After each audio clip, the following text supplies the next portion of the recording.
प्रकाश आंबेडकरांचा समावेश व्हावा यासाठी अनुकूल असल्याचं सर्वच पक्षांनी स्पष्ट केलेलं आहे। मात्र अजूनही इंडियाची दारं प्रकाश आंबेडकरांसाठी खुली झालेली नाहीयेत। अजून दार का खुलं झालेलं नाही पाहूयात त्या संदर्भातला रिपोर्ट।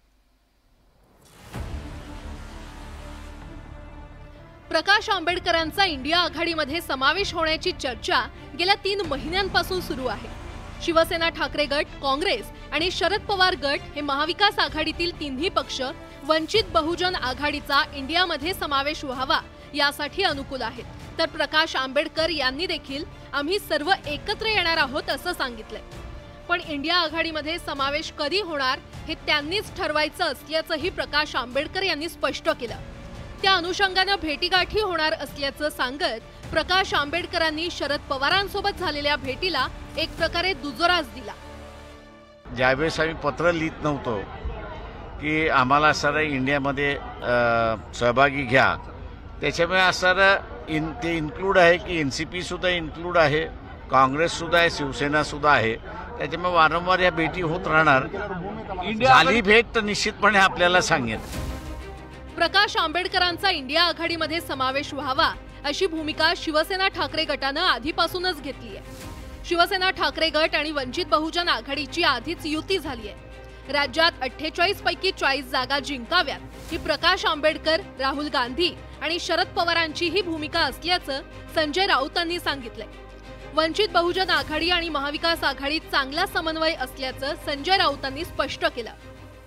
प्रकाश आंबेडकर, शिवसेना आणि राष्ट्रवादी काँग्रेस यांच्यामध्ये चांगला समन्वय आहे। प्रकाश आंबेडकर आणि उद्धव ठाकरे यांचा संवाद आहे। प्रकाश आंबेडकर आणि माननीय शरद पवार यांचाही संवाद आहे। महाविकास आघाडीमध्ये त्यांना स्थान राहावं यासाठी आमच्या चर्चा सुरू आहेत। इंडिया आघाडीमध्ये वंचितच्या समावेशावर काँग्रेसने देखील सकारात्मक भूमिका घेतली आहे। पण कोणत्या पक्षाला किती जागा मिळणार या प्रश्नाचं थेट उत्तर काँग्रेसच्या नेत्यांना काही देता आलं नाही। मला नाही वाटत की ते काय प्रकाश आंबेडकर काय म्हणतायत, मी काय अद्याप त्यांचं स्टेटमेंट ऐकलं नाही, पण ती चर्चा आमच्या हायकमांडच्या लेवलला सुरू आहे। उद्धव ठाकरे दिल्लीत काँग्रेसच्या नेत्यांसोबत जागा वाटपाच्या फॉर्म्युलाबाबत चर्चा करणार आहेत। या चर्चेनंतर कोणता पक्ष किती जागा लढवणार आणि वंचित बहुजन आघाडीचा इंडियामध्ये समावेश कधी होणार हे स्पष्ट होईल। एकंदरीतच इंडिया आघाडीची दारं प्रकाश आंबेडकरांसाठी खुली होणार असल्याचं स्पष्ट झालंय। पण आता त्याचा मुहूर्त कधी लागणार याकडे सगळ्यांचं लक्ष लागलंय। Bureau report, news 18 Lokmat.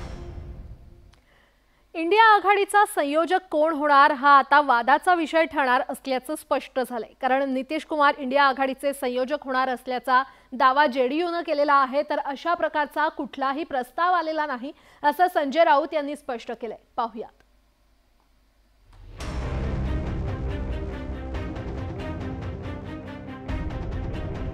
बिहारचे मुख्यमंत्री नितीश कुमार इंडिया आघाडीचे संयोजक होणार असल्याचा दावा त्यांचा पक्ष जेडीयू कडून करण्यात आलाय।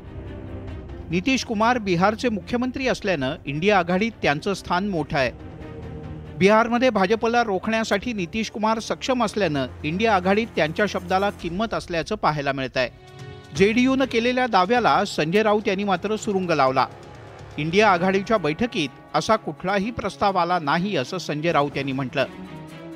मात्र दिल्लीतल्या इंडिया आघाडीच्या नेतृत्वासाठी एक चेहरा समोर आणावा लागेल असं वक्तव्य मात्र राऊत यांनी केलं।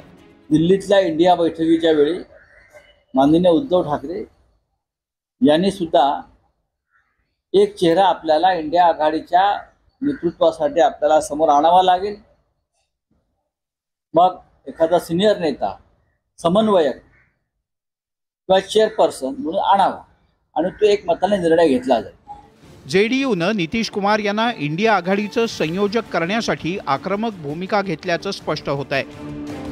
या पार्श्वभूमीवर इंडिया आघाडीतील नेते हा तिढा कसा सोडवतात हा प्रश्न निर्माण झालाय। Bureau report, news 18 Lokmat. Ratnagiri Sindhudurg Lok Sabha मतदारसंघावरून महायुतीमध्ये मोठा वाद होण्याची शक्यता निर्माण